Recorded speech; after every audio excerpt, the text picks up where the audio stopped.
ሞገስ በስተመጨረሻ ሽጉጥ ተተኮሰበት። ማሌትም ብሩኬ በሕይወት እንዳለ ስትሰማ እጅግ ደነገጠች። ሰላም ጤና ይስጥልኝ፣ ኢየሩስ ነኝ። የምሳሌን ድራማ ይዤ ቀርቤያለሁ። እስከ መጨረሻ እንድትከታተሉኝ ስል በፍቅር ጋበዝኳችሁ። እንግዲህ ሁላችንም እንደምናውቀው ብሩኬ ታግቶ ከቆየ እጅግ ሰነባበተ።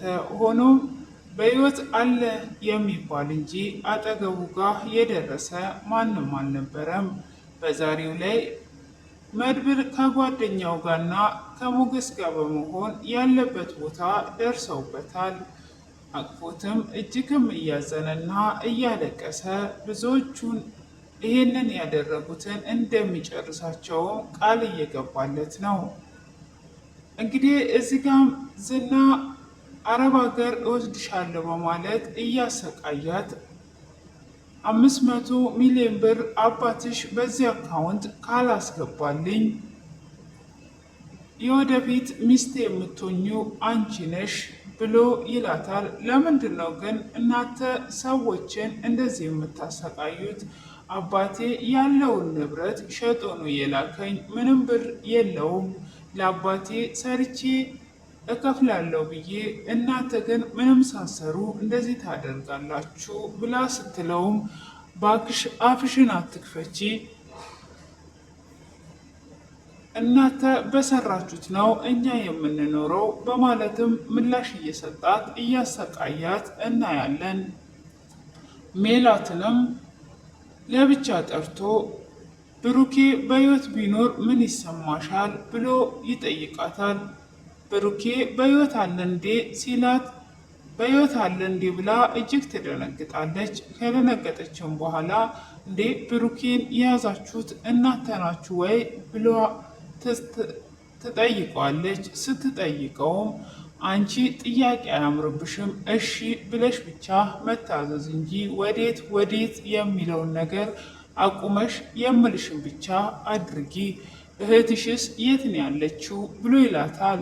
ቤት አርገሽ ቆልፈሽባት ነው አይደል ብሎ ሲጠይቃት በፍጹም እያለች እየተርገበገበች ስትመልስለት አይ እኔ ዛሬ እህትሽን ፈልጌ አይደለም እንደማለቃት ግን ልንገርሽ፣ አሁን ዝና ጋ ልልክሽ ነው፣ ዝና መድብል ጋ ልልክሽ ነው ብሎ ይላታል። ከመድብል ጋ እኮ ተጣልተናል፣ እሱን አላቅልሽም፣ ግን የማዝሽ ነገር አለ፣ ሂጂና 5 ሚሊዮን ብር ክፈል፣ ብሩኬን ታገኛለ ትይዋለሽ ብሎ ሲላት እንዴ በሕይወት አለ እንዴ ብላ እጅግም ትደነግጣለች። እና የምንድን ነው ብላ ስትጠይቅ ጥያቄ እንዳትጠይቂኝ ብሎ ይላታል። ሆኖም እነ መድብል እዛ ቦታ ላይ መሄዳቸውን ዝና አያውቅም። ዝናም ሆነ የለም በሀገር ውስጥ። ስለዚህ እነሱ እዛ ያለበት ቦታ ለ3 ሆነው ሄደው ነበረ። ከሄዱም በኋላ እዛ ውስጥ ሰዎች ነበሩ። ሆኖም እነሱንም በማሸነፍ እየተደባደቡ ብሩኬ ያለበት ቦታ ደርሰውበታል። ምሳሌም ዛሬ አይመጣም ወይ እያለች ቅድስቴን እያስቸገረቻት ነው። ሁልጊዜም እያስቸገረቻትም ቢሆን ዛሬ ይመጣል አላልሽም ወይ? ነይ በቃ ቤቱን እናስተካከል ብላ ትላታለች። እሱ እኮ ቤቱ መስተካከሉን ሳይሆን አንቺን ነው የሚፈልገው ብላ ስትላትም አይ አበባ ምናምን መግዛትና መጠበቅ አለብን፣ ለምንድን ነው እንደዛ የሚሆነው ብላ ትላታለች። እሺ በቃ እየተባባሉ ካላስተካከል እሺ ሲመጣ እንዳደነግጪ ብላ ትላታለች። እሷም ለምን እደነግጣለሁ? አልደነግጥም፣ አቅፌ እስመዋለሁ እንጂ በፍጹም አልደነግጥም እያለቻት ነው። እሷ የሆነውን ነገር ስለምታቅ ነው አትደንግጭ ያለቻት። ሆኖም እሺ እየተባባሉ እየተሳሳቁ ቤቱን ወደ ማስተካከል ይነሳሉ። ዳጣም እጅግ ስለጨነቃት ደላላው ጋር ደውላ ትመጣለች። ስትመጣም እንዴ ዝና የለም እንዴ ብሎ ይጠይቃታል። ሲጠይቃትም አይ ዛሬ ፈለጣ ስላለ ጨንቆኝ ነው ወደዚህ የመጣሁት ብላ ትላለች። እኔ ጋርድ እንደሆንሽ ነው እንዴ ብሎ ሲል አንተ ምን ጋር ትሆነኛለህ ንፋስ ይዞ እንዳይሄድ እያለችው እየቀለደች ትገኛለች። ሆኖም እዛ እንድትወስደኝ ነው የምፈልገው ትላለች።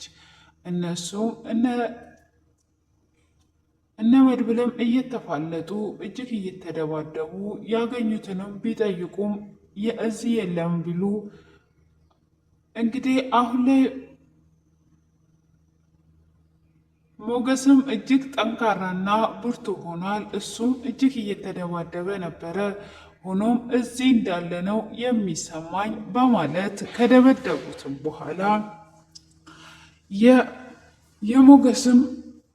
የሞገስንም እንዲህ ደብድበውት ካለፉም በኋላ ለምንድን ነው ግን የምትረዳን? ውለታ በዛብኝ ብሎ መድብል ጓደኛውን ይጠይቀዋል። ጓደኛውንም ሲጠይቀው መጀመሪያ ጊዜ ልጁን ሕክምና ምሳሌን ለመውሰድ ታይላንድ ለመውሰድ ሳለ አሽሽ ይዞ እንደሚሄድ የሰጡት ሰዎች ለመድብል ጓደኛ የበደሉት በደል ነበረ። ሆኖም እሱ አሽሹን ሊቀበል ብሩኬ ቁጭ ብሎ ባለበት እኔን እንደሚያወራ ሳይሆን ስልክ እንደሚያወራ አውራኝ፣ ልጅህን ማሳከም ከፈለግ አሁን ይዘኪድ የተባልከውን ይዘኪር ልጅህን አታሳክምም፣ ስለዚህ እንቀጣጠርና እናውራ ብሎ ይለዋል። እሱም እሺ በማለት ከብሩኬ ጋር ቤቱን እንደ መግዛት ይቀጣጠራሉ። ከተቀጣጠሩም በኋላ ያለውን ነገር ይነግረዋል። አንተ ይሄንን አሺሽ ይዘህ ከሄድክ ሁሉም ቦታ ያሉት እነሱ ናቸው። ስለዚህ እዛ ታይላንድ እንኳን ብትደርስ አንተ ወደ እስር ቤት ልጅም ሳትታከም ትቀራለች። እኔም በቀሌን ልበቀልበት፣ አንተ እሺ ብለህ ትቀበላቸውና ቆሻሻ ገንዳ ውስጥ ጥለህ ትሄዳለህ። ልጅህንም አሳክመህ ትመጣለህ። በዛንም ሰዓት ደግሞ የሚሆነው ሁሉ አብሬ እጋፈጣለሁ ብሎ ይለዋል። እኔ ልጄን ላሳክም እንጂ ምንም ነገር ቢመጣብኝ ለእኔ ምንም አይመስለኝም። ይሄ ምኖርላት ለምሳሌ ነው። እሷን አሳክሜ ከመጣው እኔ ብሞትም አይቆጨኝም።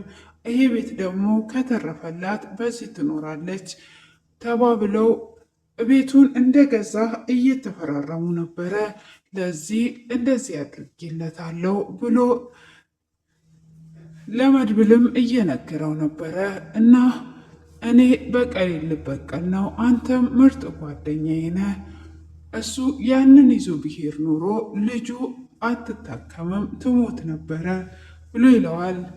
እንግዲህ ብሩኬም የመጣውን ዋጋ ሁሉ ሊከፍል ቃል ገብቶ አሽሹንም ቆሻሻ ውስጥ ጥሎ ስለተጓዘም ነው ይሄ የተከሰተው። ሆኖም አሁን ላይ እንግዲህ በስተመጨረሻ በእጃቸው ላይ ገብቷል። በእጃቸው ላይም ከገባ በኋላ ያው የተደበደቡት እዛ ጋር የተቀመጡት ለአንድ ሰው ብዙ ሰዎች ነበሩ። ከዛ ከብዙ ሰዎች አንደኛው ነክቶ ብሩክ ሞገስ ላይ ተኩሶበታል። ሆኖም ጓደኛው ደግሞ እዛኛው ላይ ተኩሶበታል። እንግዲህ ዛሬ በስተመጨረሻ ብሩኬ እነ ቅድስቴም ወደ ቤት እየጠበቁት ነው። እንግዲህ በዚህ አይነት ሁኔታ ብሩኬ ወደ ቤቱ ሊመለስ ነው።